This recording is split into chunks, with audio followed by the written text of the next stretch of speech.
Joining me today is Cory Allen. Cory is an author, podcast host, and influencer with a huge social media presence, and he shares slow thoughts for fast times to his audience of over 500,000 followers online.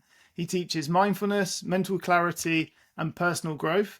And Cory's published 2 books. His first book is titled Now is the Way, and his second book is Brave New You, and it will be available to buy on June 25th. I'm looking forward to getting to know Cory and also finding out a little bit more about his book and about him in this podcast today. So welcome, and thanks so much for joining me. Man, John, thank you so much for having me. I can't wait to talk to you and dive in.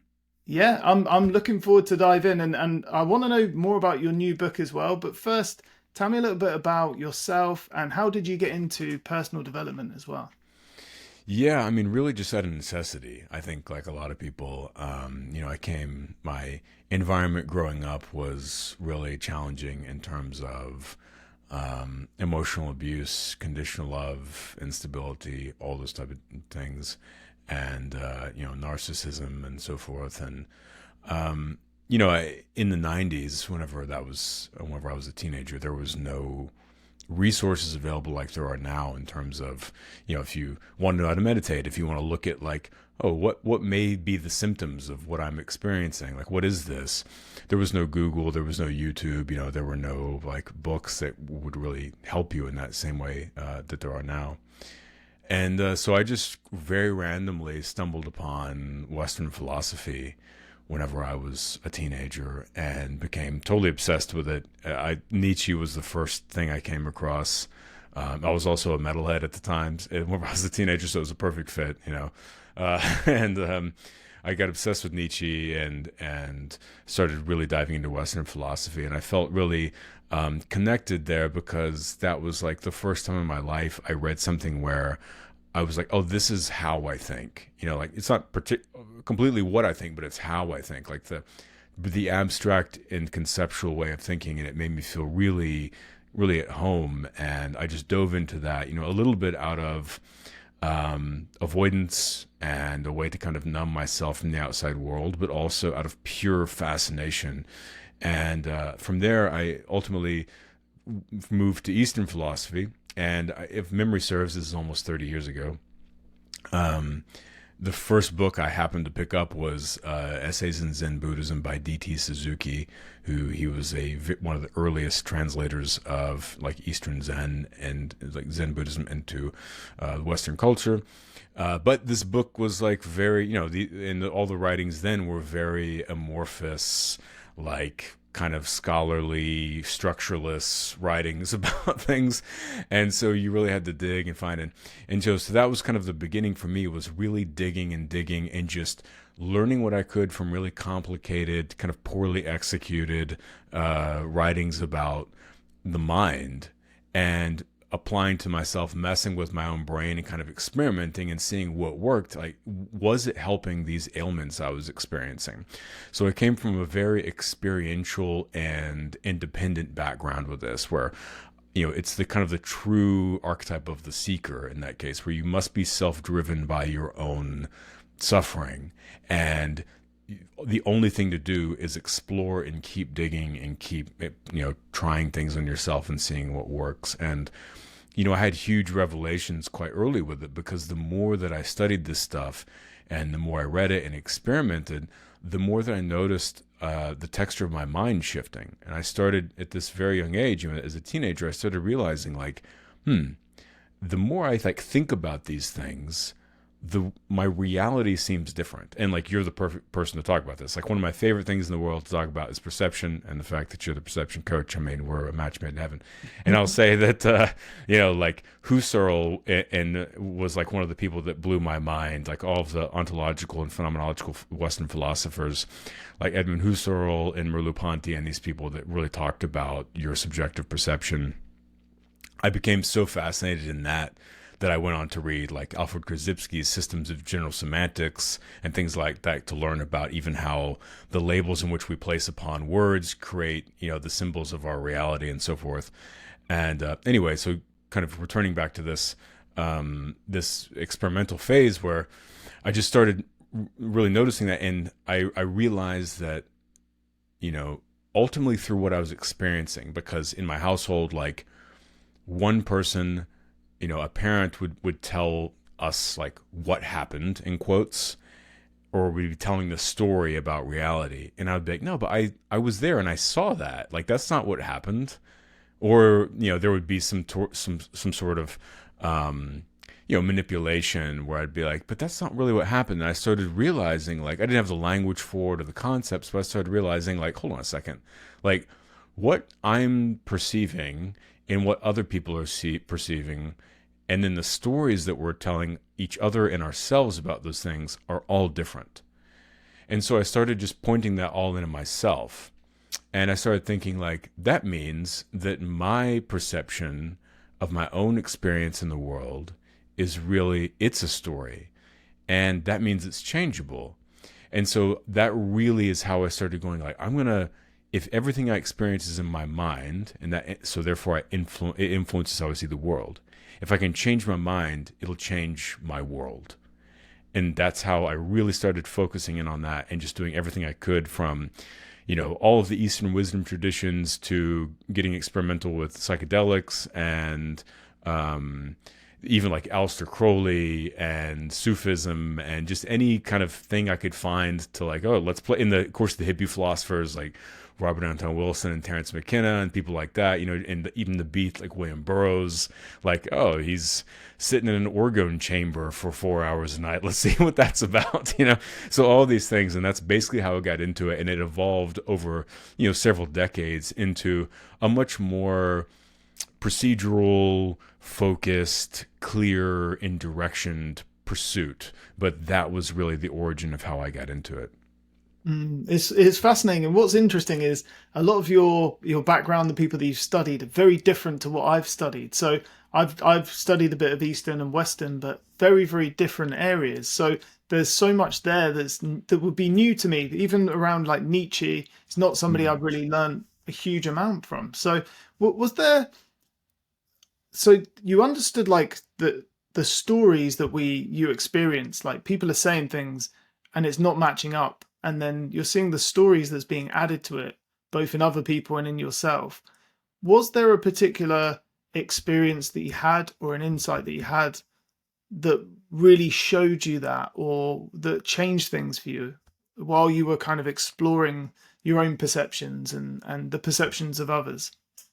Yeah, I think that there was a couple that helped me really develop that perception, and also this witness, like kind of the witness mind perception that evolved. Being able to, as I was experimenting with meditation, I started slowly kind of backing out of my awareness and being able to see my thoughts and mind from behind, so that I was aware of the arising material in my consciousness. And interestingly, what helped, like the early pieces of what made that click was, I remember I was in this, I was on vacation as a kid, and this is just something I remembered that like had this big click for me.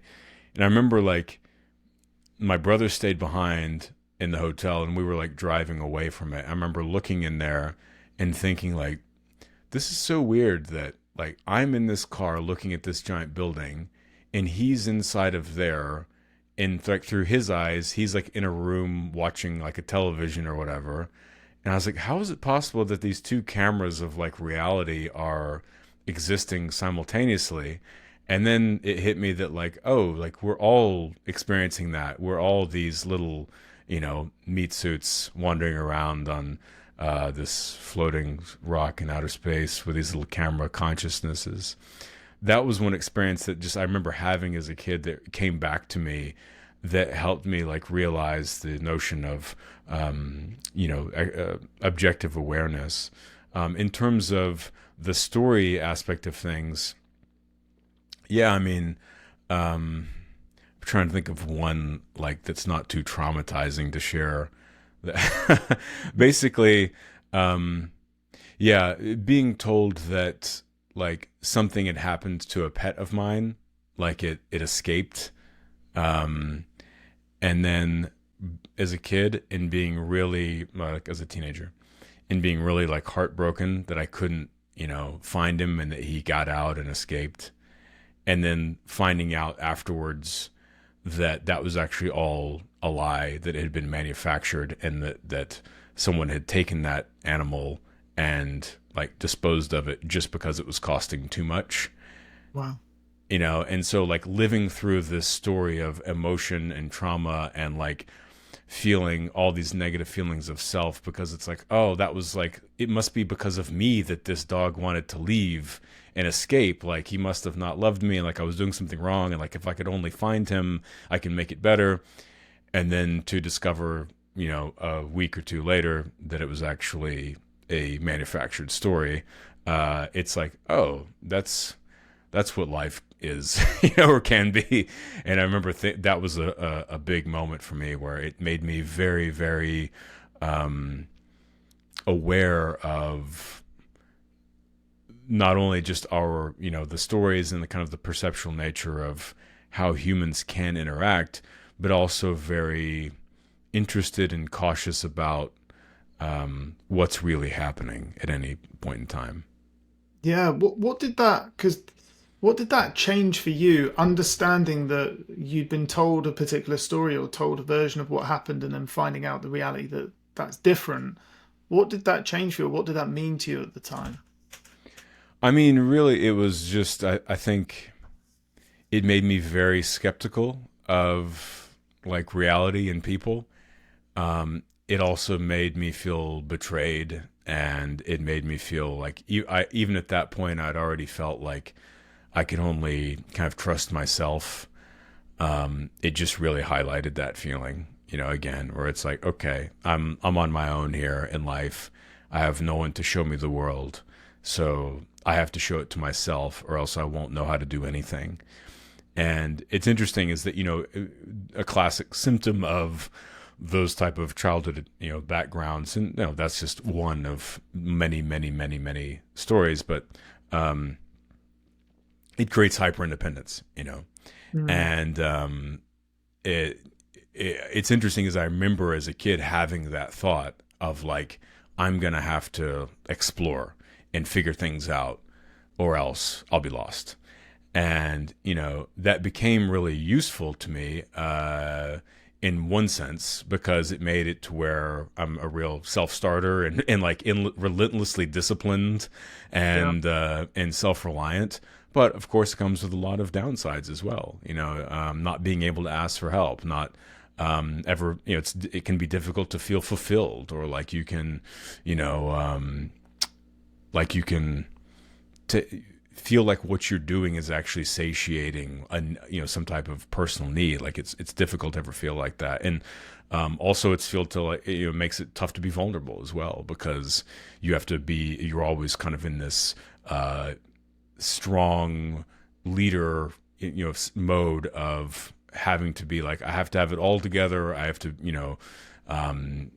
be put together and strong. And so that makes it tough to be vulnerable, which it took me decades to open up and work through that. Yeah, and it's funny because we start off from a place of like dependence, and then there's that shift into independence, which is, it can be very empowering, and it can be, like you said, you're a self-starter, you can get a lot of things done, you can be disciplined. And it took me a while to understand that then the next level up is interdependence, where we're able to connect with other people and trust other people and trust ourselves and learn to manage all of that. And looking at how grounded you are and how aware you are today, how did you navigate that, and how did you move to the next place where you could understand that over time and work through that to be able to kind of come out on the other side? Yeah, that's a really good question. I think a couple things. One was just a lot of time, a lot of like continuing to watch my mind. That's something I've done and for forever, and noticing like what my behavior, what my actions, how it's influencing me and the people that I know, and kind of what I'm doing, quote unquote, wrong. Like what's harmful, what's disconnecting, or what's useful and compassionate and connecting. And honestly, like, man, until I was like 30, probably, I still had, even though I, kind of had it together and I had my own music production company and was a composer, like personally, I describe myself as kind of like an outdoor cat. Like there, because I didn't have this framework of like, you know, even basic things of like when if you go to a wedding, like what are you supposed to do? Like what do you wear? What do you bring something? Like what? Or like even like being invited to someone's house for dinner, like basic things like I don't know, like you're supposed to offer to bring something or like bring a gift or like just be thoughtful, and I'm like completely outside of that whole world of. And so it took me and so the same with interpersonal things of like if someone's sharing something emotional, I'm like, oh, you're supposed to like actually you're supposed to receive what they're saying and give them space to make them feel like you're open and you're listening to them and you're like there for them, as opposed to just like processing it as like, oh, this person is saying a thing and they're feeling an emotion, like that's odd, like, and then I'll make a joke, and then because I'm bored and uncomfortable, and then, and then, over time, just kind of realizing like, it seems like people don't really respond well to that, so let me and really what saved me in life is my curiosity, like just an insatiable curiosity about human experience and human awareness and the possibilities therein. And that goes on a macro level and a granular level of these things, like even emotional things, where I'm curious, like how these people are having this emotional conversation. Like, what are they looking for? Like, it didn't make sense to me for like until I was in my early 30s, probably. And I was like, okay, I think I can start to, so it was just this long process of like, being curious, of exploring, of like trying to talk to people about it and understand why all of these things needed and were useful that the way that they were. And then also, I met the person I'm with in my early 20s, and we're still together. And she, was very, very fundamental in beginning to understand like how to be a normal person, how to not be a complete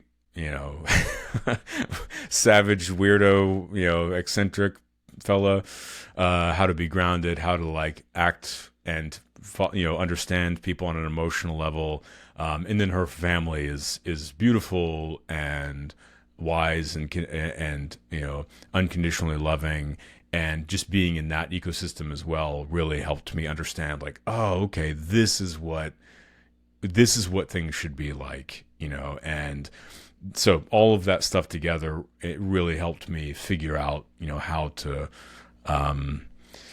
bring that sense of interpersonal relationship that is actually really the root and foundation, I think, of what we all need. Yeah, it's interesting, and I love that you mentioned time, because quite often we want to have a quick fix or we want to just solve things straight away, but time gives you space to not only explore things but then understand insights deeper. Quite often I'll get told something or I'll learn something and it just doesn't sink in, and then weeks later or months later I'm finally ready to take that on. So it can take time for an insight to land, but also to put things into practice and start to develop new ways of being and new habits as well. And that curiosity that you mentioned, because the opposite of that is judgment. We're just going to make a judgment about ourselves or somebody else. It shuts us down, shuts down the learning. But you stay curious, it keeps you interested. And then also it opens up the learning that we miss when we're judging ourselves or judging other people as well. And it's great that you've had that a long-term relationship. I find relationships are the biggest testers, because that's where we are being interdependent. We rely on other people, they rely on us. There's our own different perceptions and different ways of being that clash and show us so much about who we're being, that we can learn from. But it can certainly be challenging. I also know mindfulness meditation's been a big part of your journey. Is that something you've been practicing for a long time? And I know you mentioned like the observer perspective of being able to be aware, which is such a huge skill, and also a great way to expand as well when we're not stuck inside this idea of ourselves. Yeah, I'd love to hear about your journey with meditation and how you practice it, where you started, where you are now. Yeah. So I started whenever I was a teenager, and it came from reading these weird, dusty old books, that were written in the 50s and 60s generally. And I, again, just became fascinated with reading transcriptions of the Pali Canon and reading like classical Theravadan writings about, the methodical, mindfulness training and meditation. And so I basically just studied all the different wisdom traditions around meditation and started just experimenting with them. And it was very basic at the beginning. I had no idea what I was doing. Being a teenager, I would lay in bed, and I remember just like thinking, like, I had no real concept or context for meditation at the time. I didn't know really what it was. I knew it was kind of interesting, and for some reason I thought it was cool, which I'm not sure why that was. But I would lay down in my bed at nighttime, turn off the lights, and just breathe in slowly as I could, and then breathe out as slowly as I could. And as I exhaled, just relax every muscle in my body, and then breathe in and exhale again and relax every muscle in my body more and more. And I would make it this game where I'd be like, let me see like how far out, like, can I almost make myself high from like how subtly I can tune into the feelings in my body and just let go more and more and more. And what I didn't realize what was happening there, which was several things, and this is by chance or luck or intuition, I don't know, maybe all of it. But what's happening there is that, one, trauma is, of course, stored in the muscle tissue, in the body. The deep relaxation is undoing and letting go and releasing some of that trauma that's stored in the body. Another thing that I was doing was by breathing slowly like that, I was beginning to shift my nervous system state from the sympathetic nervous system state to the parasympathetic nervous system state. And so for anyone that's not familiar with that, the two different nervous system states are fight or flight, or like rest and digest. The fight or flight is generally where a lot of people are normally in. They're reacting to life. They're not in the present moment thinking with intention and clarity and feeling calm. They're generally in a prolonged state of anxiety, of low-level anxiety and reaction. That's why people will post-event process. They'll do or say something and then later look back and go, why did I say that or do that? It's because they're on autopilot, because they're just in this feral reactive state. But the parasympathetic state is rest and digest. It's called that because your body naturally moves into that state after eating, after sex, after going to the bathroom, anywhere where as an animal you would only be doing those things if you knew that you were safe and protected, therefore not needing to be in fight or flight mode. So what's interesting about the nervous system is that whenever your mind isn't aware of the modernization of the landscape and environment in which we're in. If we're anxious because of the story in our mind and we're in that fight or flight mode, the mind thinks that and is operating as if there's a physical threat outside of our body. That's why meditation creates that deep sense of calm and does shift the nervous system, because as you take intentionally slow and calm breaths, you're sending signals to your brain that your body is safe and that there are no threats in the environment around you, allowing it to move into a calm and relaxed and, what happens to be and turns out to be a very introspective and thoughtful state. And it makes it to where you're not in reaction mode anymore, where you can then begin to have some say and intentionality in your thoughts and in what you're saying and doing. And so by breathing slowly like that, I was only doing that because I found that like my heart rate was always, I was in such a fight or flight mode all the time. It was just always rapid beating. I was always like freaked out at all times. And I realized that by breathing slowly, I would actually slow my heart rate. And I started focusing on like my mind on my heart rate, like on my heart beating as I was doing that practice. And so the third thing that was happening without me realizing it was I was also developing my mental awareness, or what is classically called access concentration. So in meditation, whenever you develop the ability to have a if you close your eyes and you can look inward and navigate your thoughts, your emotions, your feelings, any type of arising mental formations with a sense of distinction and clarity, that's what's called like access concentration. So you would use that in more complicated meditative states and techniques. So anyway, developing that as well. So that was like the early point of me just doing these things, experimenting, and I happened to be cultivating these three crucial fundamental skills of meditation without really realizing it. And from there, I just continued to experiment with new ways of doing it, like old ways of doing it, different, from all different traditions. And I ended up just kind of becoming a spiritual eclecticist in the sense that I would cobble together a bunch of pieces of different methods, but it was all based on what worked for me. It was like, am I getting a good result from this? Cool. Well, I'm going to use this little piece. And I started thinking about them as like moves in a chess game.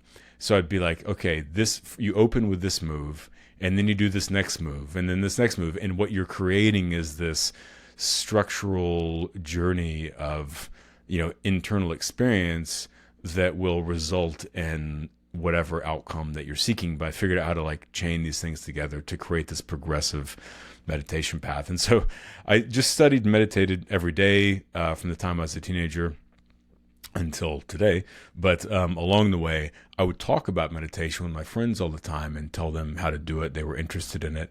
And at one point, about 10 years ago, I ended up releasing a meditation course I didn't really know, I've still never taken an online course. I didn't know what courses were really. I just kind of made it for fun, ended up being very successful.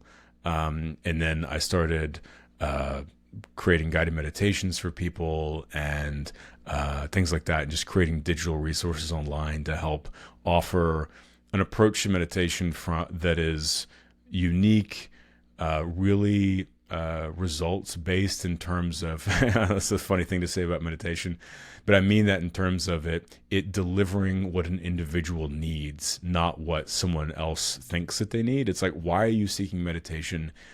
Let's address that, as opposed to like telling you what it should be. And yeah, so that's been pretty much the journey. And of course, there's a lot of other details in there along the way. I think you've explained like the mechanics and the benefits of meditation in the most beautiful way, because when I was having like shifts in my life personally and I first started dabbling with meditation, I read The Monk Who Sold His Ferrari by Robin Sharma, and then I started doing the Heart of the Rose meditation and slowly getting into it that way. And I didn't realize all of this stuff that you've just been eloquently describing was happening in the back of my mind or in my awareness over time, that life just seemed to get lighter and things seemed to get easier.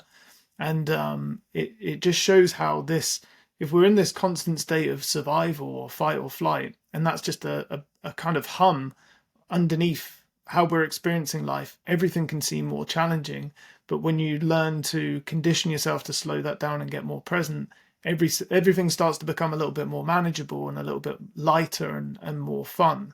And that's what's possible when you start to go on that journey with meditation and start to practice that. It's a little bit like when people say you can't outwork a bad diet. With meditation, it's like you can't really outthink an unmindful lifestyle, because if you're not being present, you're not really there. So you can't have the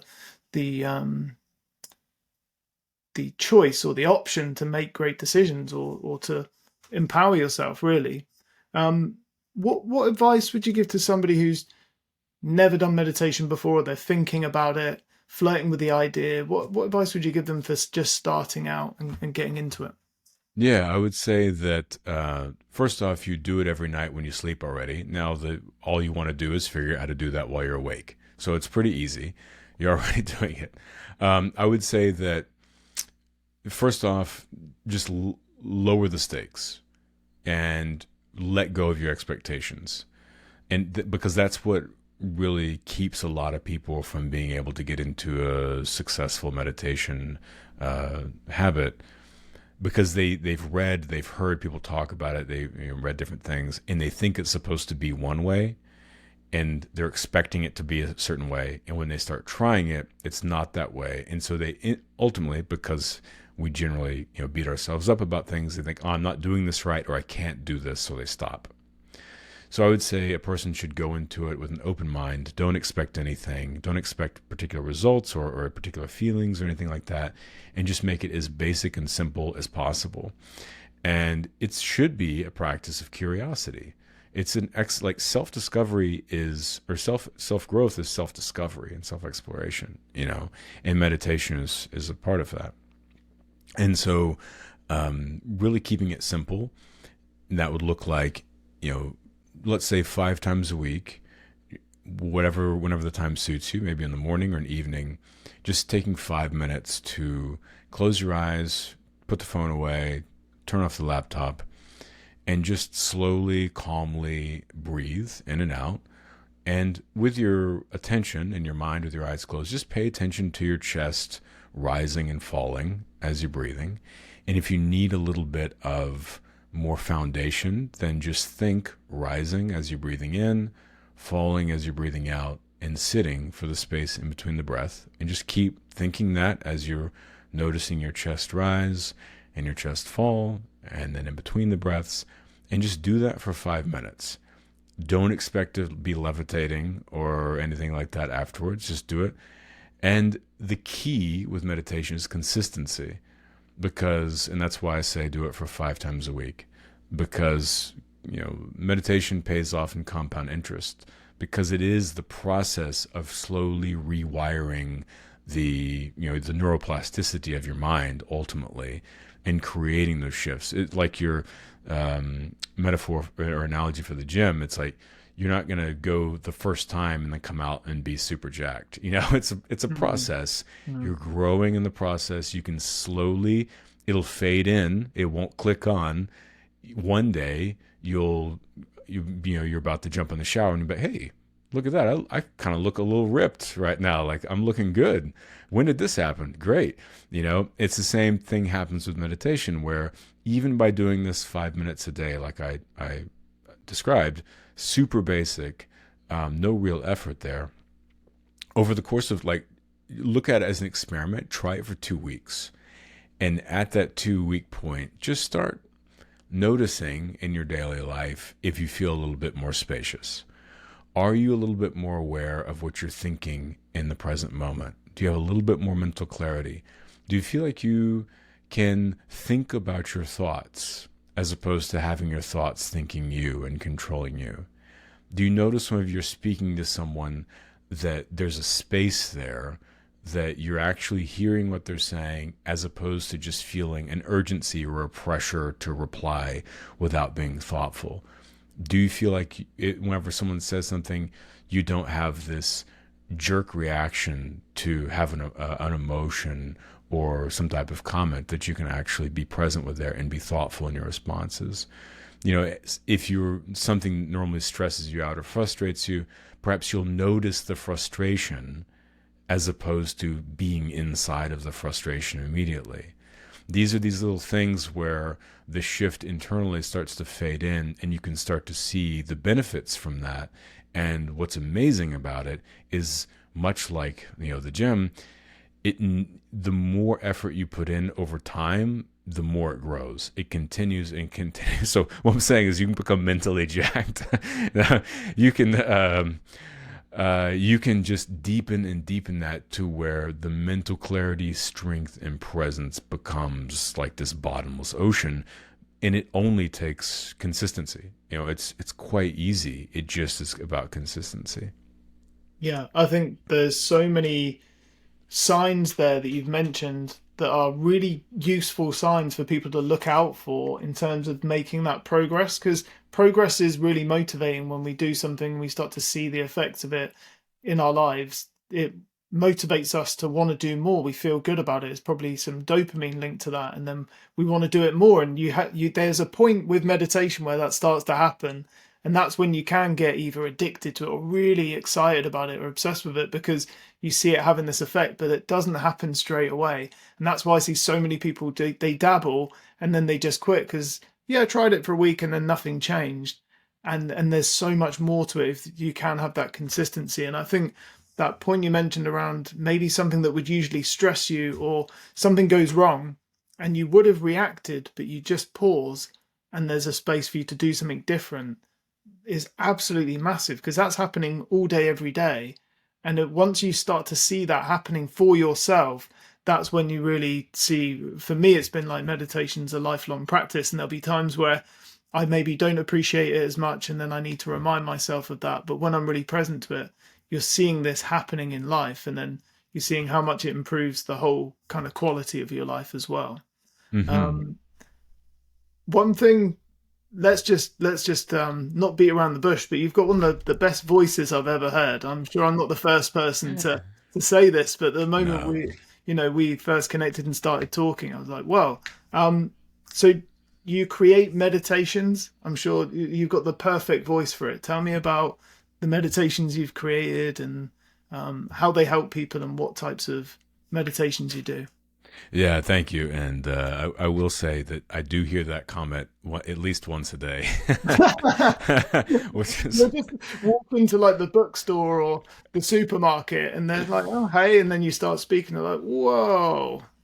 it is funny. And it's perceived in a variety of ways. You know, a lot of times people say like, "Wow, you have the most like relaxing, calming voice I've ever heard." But then every once in a while, like the other day, I was in the store, and the checking person was like, "You sound like Batman or something." So everyone hears it a little bit differently. Um, yeah, the guided meditations, they're really fun and they're really different. I do have courses that are methodical. There's one in particular that called Coming Home, that is for someone that wants to start and wants to go really deep into like this classical path that is, I will say, you know, there's a learning curve, and it's set up in a way where it's progressive, where you can go really far with it, and there's no time limit. It's intentionally like you could use this course for years if you want and keep deepening. But a lot of the meditations are visualization based, and some of them are clearly functional. And I do speak to functional work even in the visualization ones. But what I do is I use the visualizations to as like a wallpaper for the functional teaching on a lot of them. So that way they're entertaining, but people are actually getting functional results without really realizing it. So yeah, they're like that, and they're all types of different styles and focuses and settings. And I use my own music that I put behind them. So another thing that I started creating about a decade ago, totally by chance, were binaural beats, which for people that don't know, it's like brainwave and training music. And the music I'd created before that I started making in my early 20s, was ambient music. And that's, back then, you know, no one cared about it. Now it's very popular.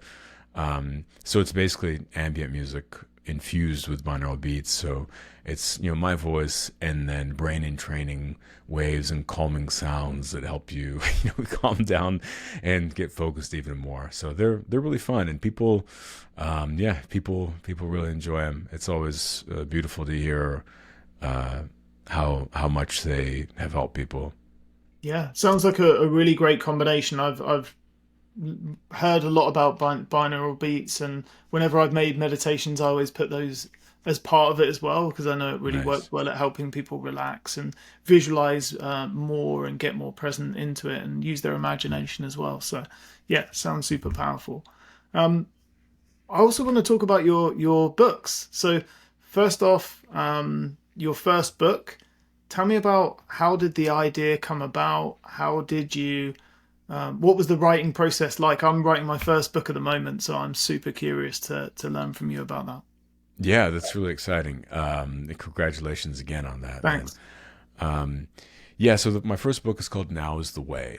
And That one was written in 2018, came out 2019, and it came about because I always wanted to write books. I mean, that's the end goal. That was always the end goal.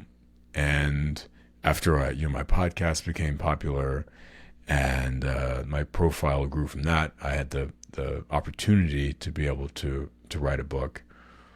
And what I wanted to do was create this encapsulation of like, I want to hit the teaching of presence and kind of independent meditation and mindfulness practice really just out of the park. But I want to hit it like in a modern way, because there were so many great teachers, and this is some of the feedback I'd heard over the years, just in the ways that I talked about meditation or taught meditation to people, is they were like, I love Ram Dass and Jack Kornfield and Sharon Salzberg and all these modern, and Joseph Goldstein, all these modern teachers that are still doing it, but it's really nice to hear from someone that's closer to my age, that kind of speaks to modern times a bit more.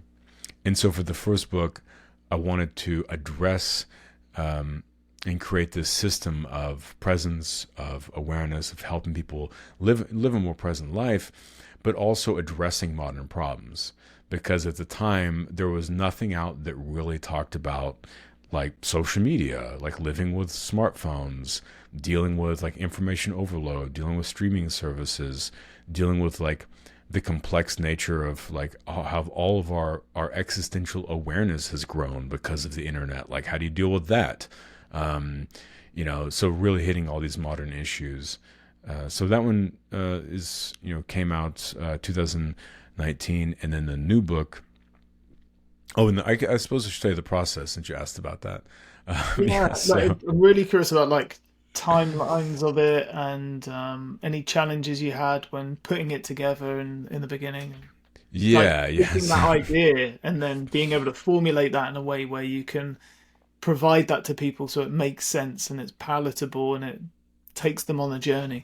Yeah. So first off, like whatever idea, like premise an author has for a book, and this isn't just me, this is, I think, every author, at least all the ones I've talked to, like you'll have an idea and you'll be like, okay, this is going to be the premise. And then as you start working on it, it's going to change and be something else. It just kind of seems to happen because once you get inside of it and start exploring it, it kind of takes on a life of its own and it grows and shifts a little bit. Which is a beautiful part of the process. Like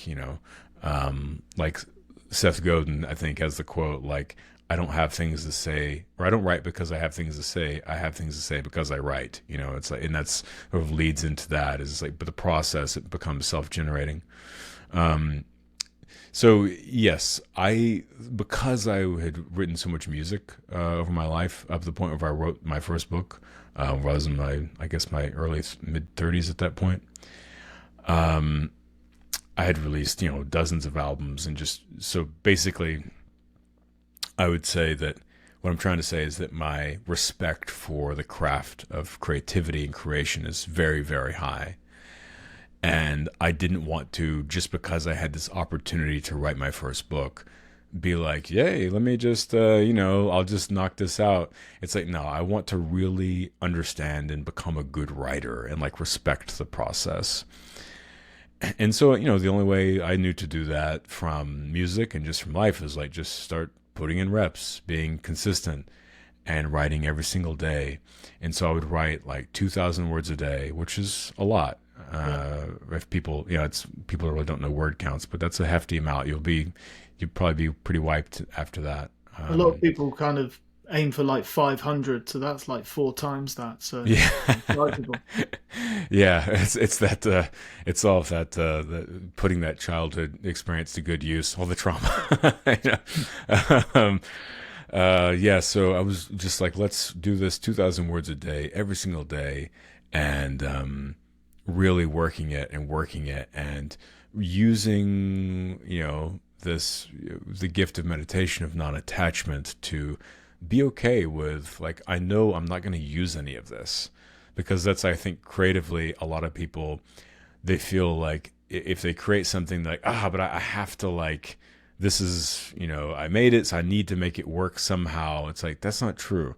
The process of exploring and creating is a part of the bigger journey of getting to where you ultimately need to go.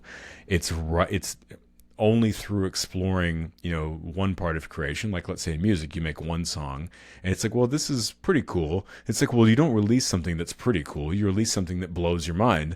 But to get to the thing that blows your mind, you had to make the first thing to sort of go, okay, that's interesting. Let me try and make something else and something else. And then you get to something that's really extraordinary.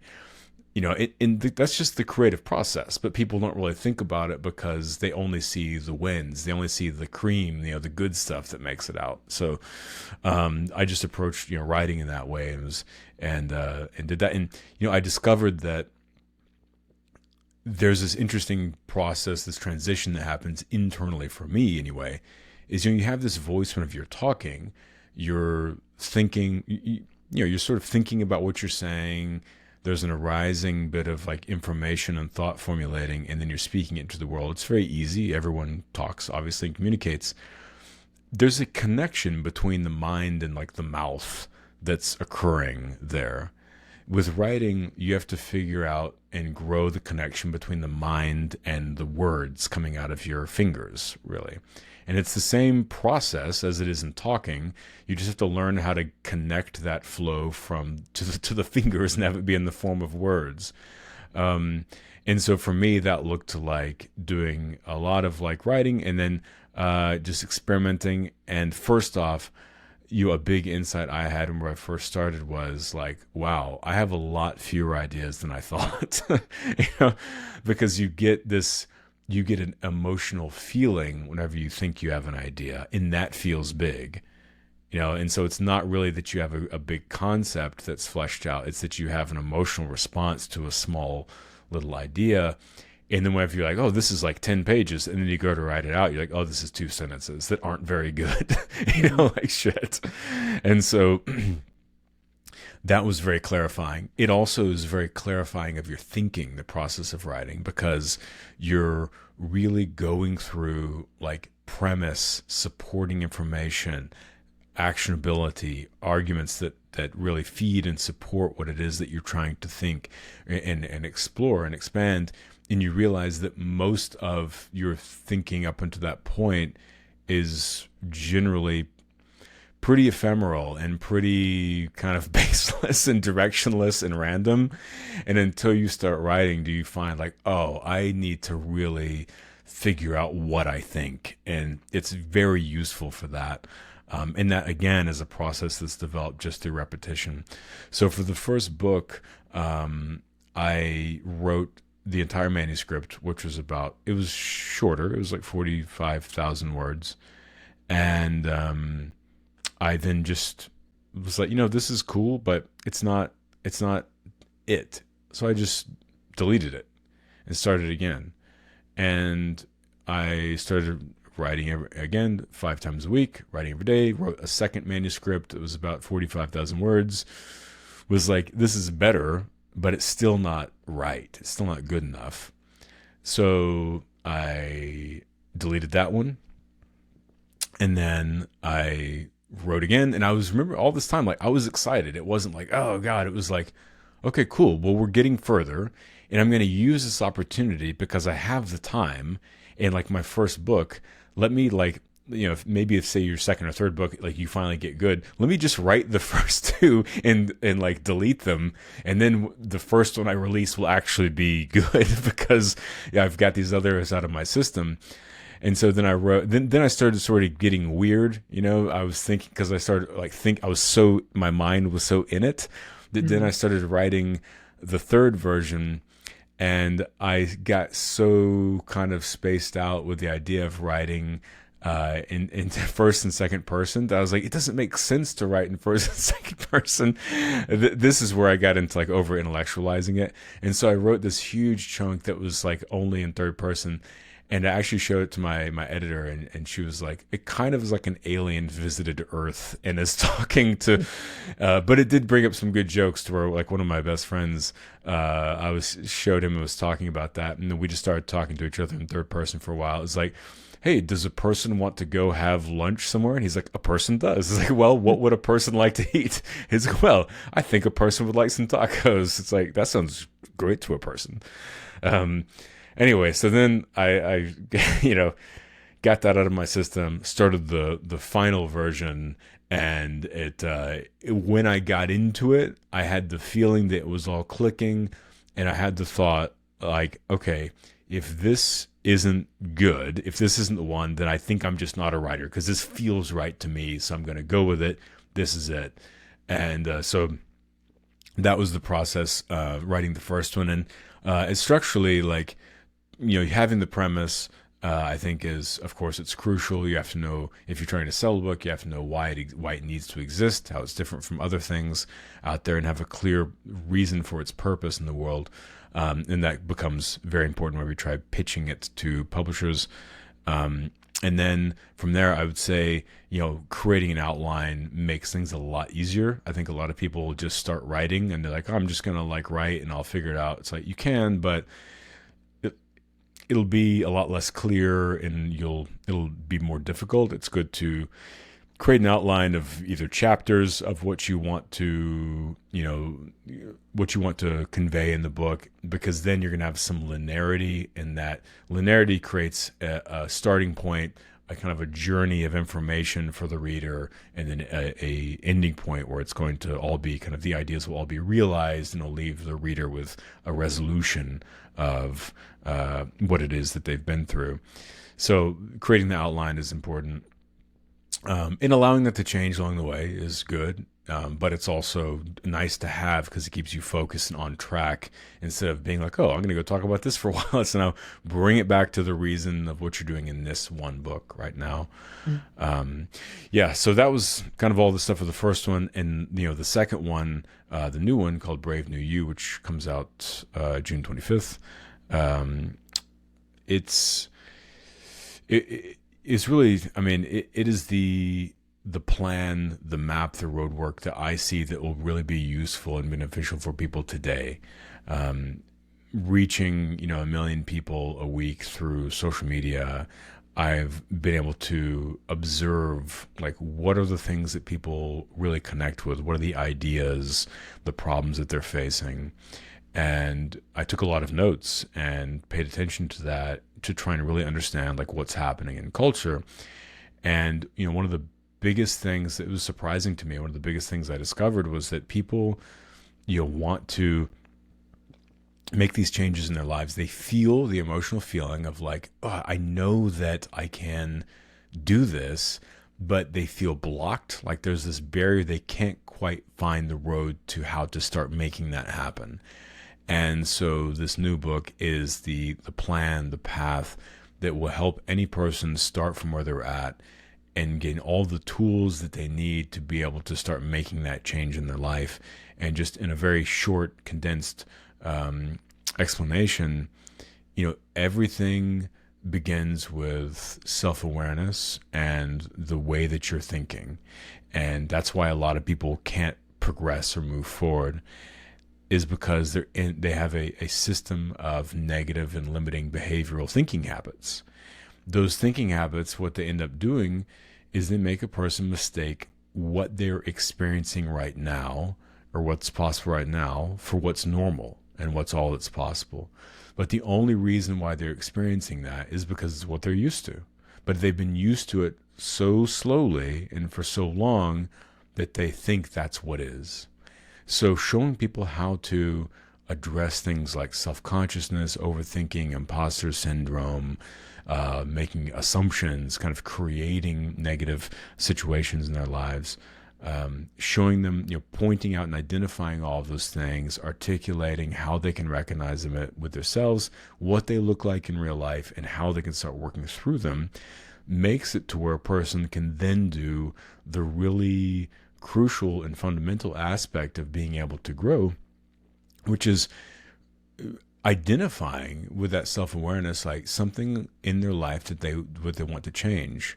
Because normally a person just feels, I'm not like, I wish things were different, but it's like they don't have any clarity on exactly what that is.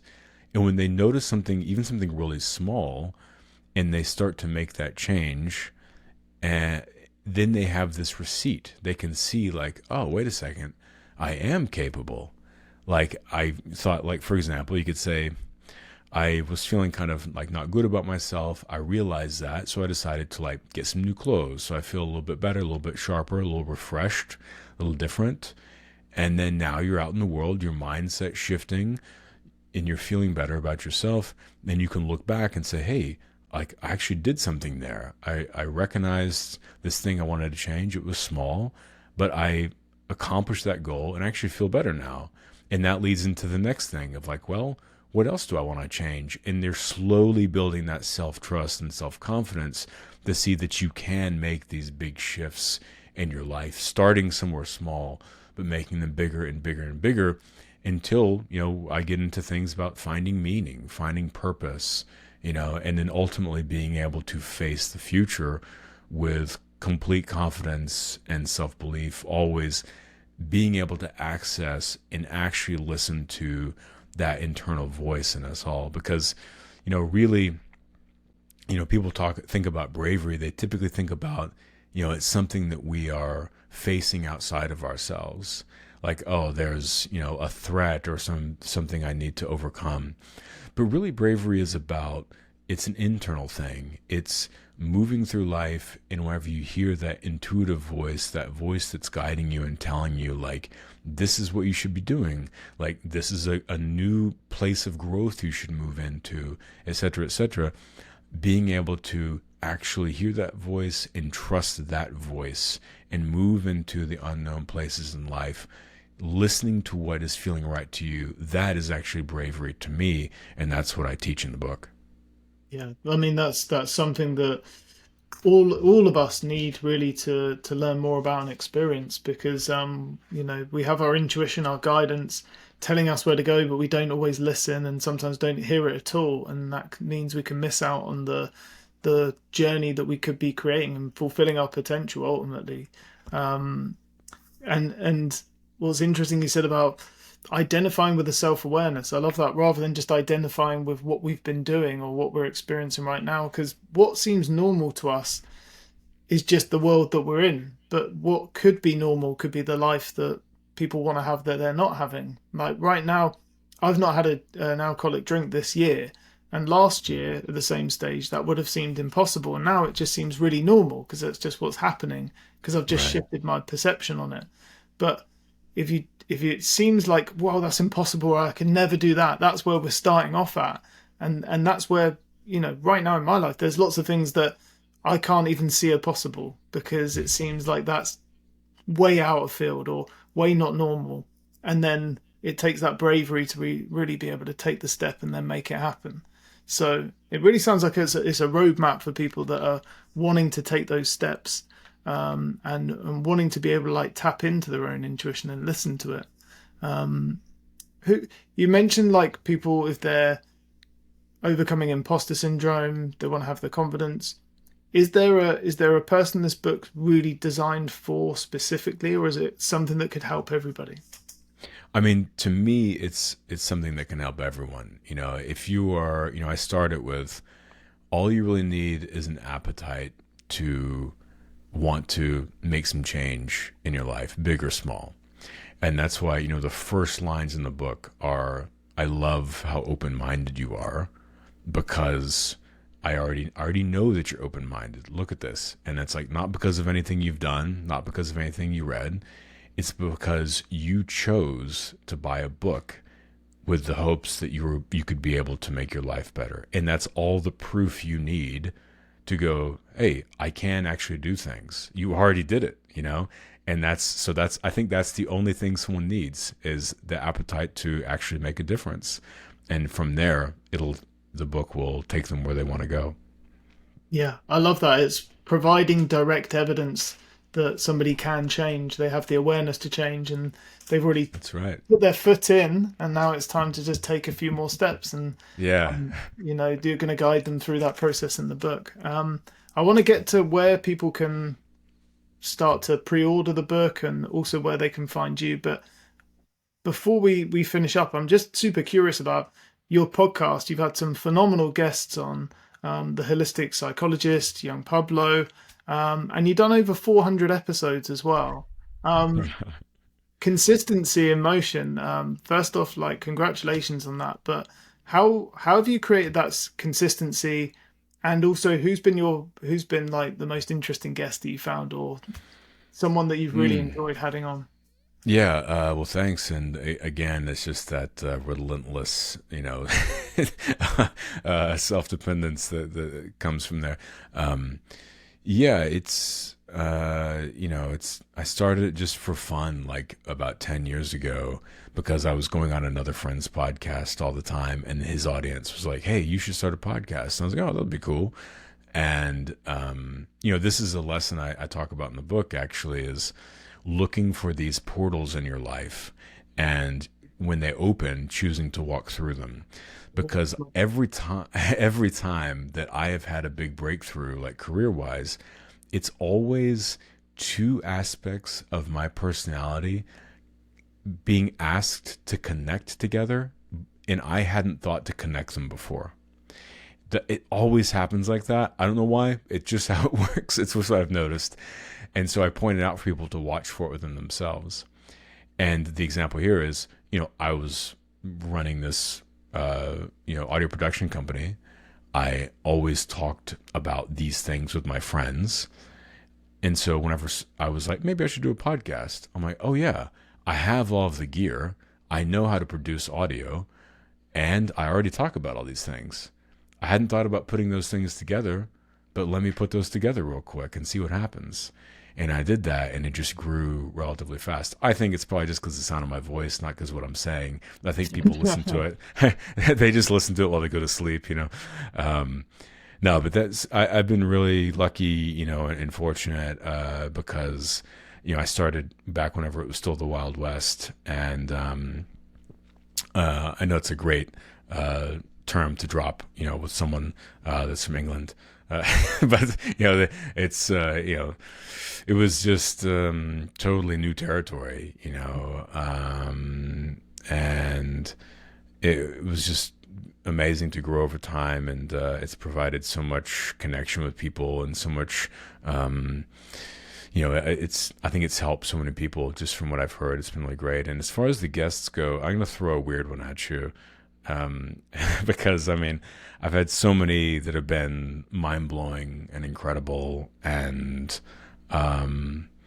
whenever I'm talking to a Nobel Prize winning astrophysicist about the structure of reality, it's like, this is cool, like, Wow. Yeah. but the one that sticks in my mind, that just like, it's just a personal thing, like a personal win that still just blows my mind, is there's a composer named Terry Riley that was one of the four American minimalist composers.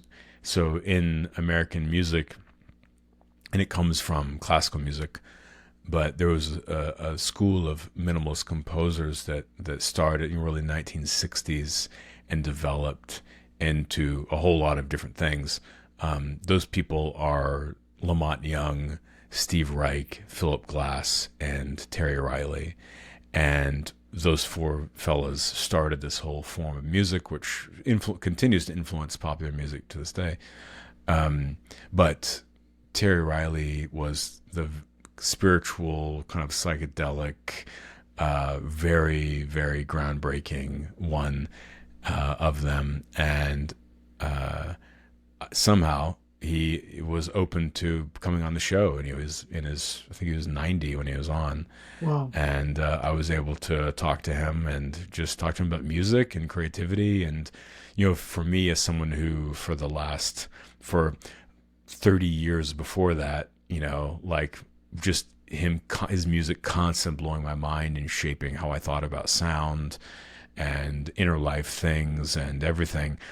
Being able to just hang out and talk with him was really. I was like, okay, I'm done. I've done it now. I talked to him. Podcast is over. Yeah. Sick. I'll have to check that out. So your podcast is called "And Then It Hit Me," on all the major platforms. So I'm definitely going to check that episode out. I've got one last question for you before we finish up here, and that's: what advice would you give your 12-year-old self if you could go back and impart some wisdom to him? 12. Okay, let's see. I have the vision right in my mind of what I was like when I was 12.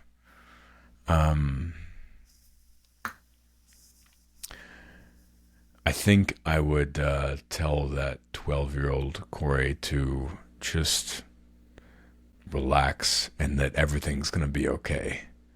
You know, especially when you're younger, things seem like everything seems like a huge crisis at all times. At least it did for me. And I think it would be really useful to have someone just be like, everything's cool. It's all going to unfold the way it needs to. So just trust the way that everything's unfolding and keep following what makes sense to you and continue to not care what anyone else thinks around you or thinks you should be doing. Do what feels right to you.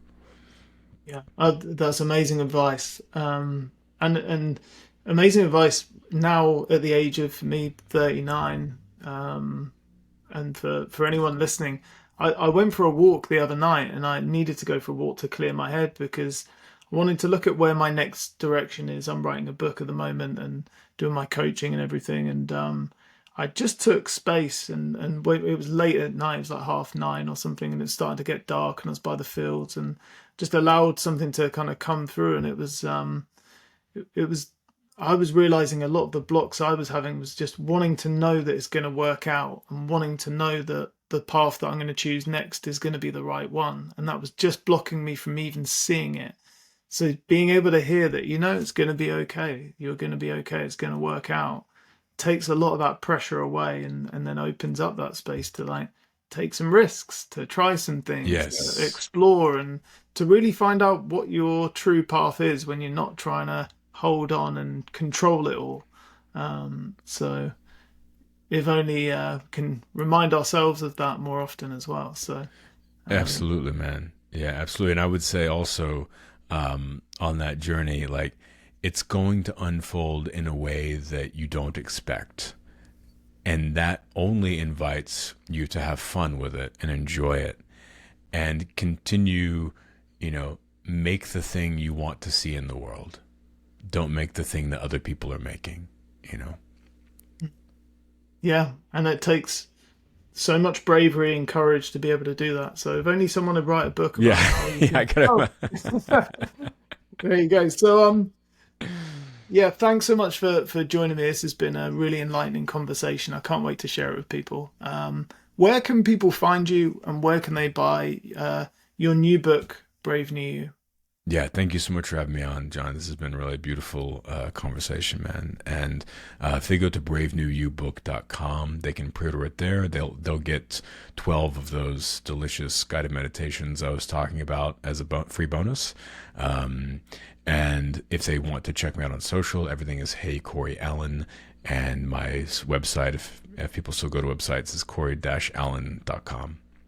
Great, yeah, and I highly recommend people check out Cory on Instagram. Just daily wisdom dropping all the time that just helps slow you down and get present and gets you raising that self-awareness. So yeah, thanks again for coming on. Thanks everybody for listening. Really appreciate you all, and we'll see you on the next episode.